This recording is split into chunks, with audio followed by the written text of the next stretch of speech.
it was my birthday. I was 22 or 23. I know I wasn't 21, but I can't remember exactly what age it was. And my friend Ricky was getting married, and they were having a bachelor party for him. There was two adult female entertainers at this party, and my friend Davey was throwing the party for Ricky. He put a love seat out in the garage, and there was about 30 of us guys that all went to high school together. I'm sure there's a few of the guys that watch this that might remember this night. And one of my friends, a couple of my friends put together some money and decided to pay these entertainers to give me a special dance for my birthday.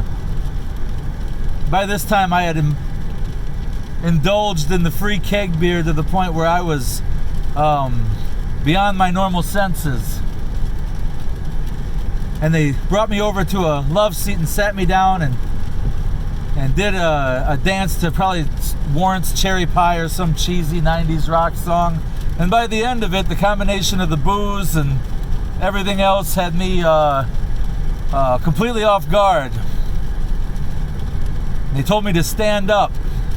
I stood up, and they told me to turn around and face the love seat. And I turned around and faced the love seat, thinking something special was coming.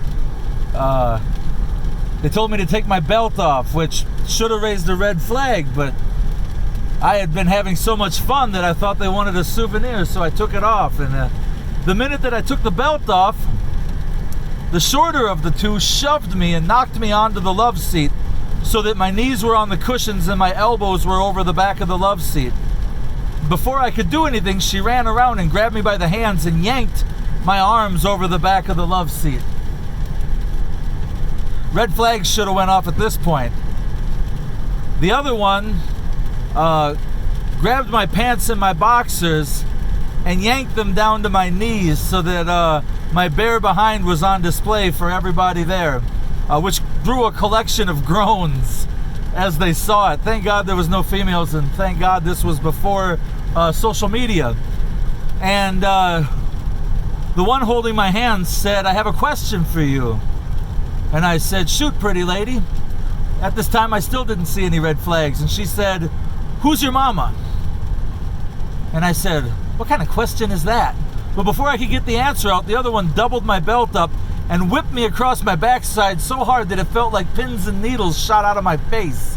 And I remember at that moment realizing that I was in a situation that was beyond my control. And I said, I don't think I know what you want me to say right now." And she said, "I said, who's your mama?"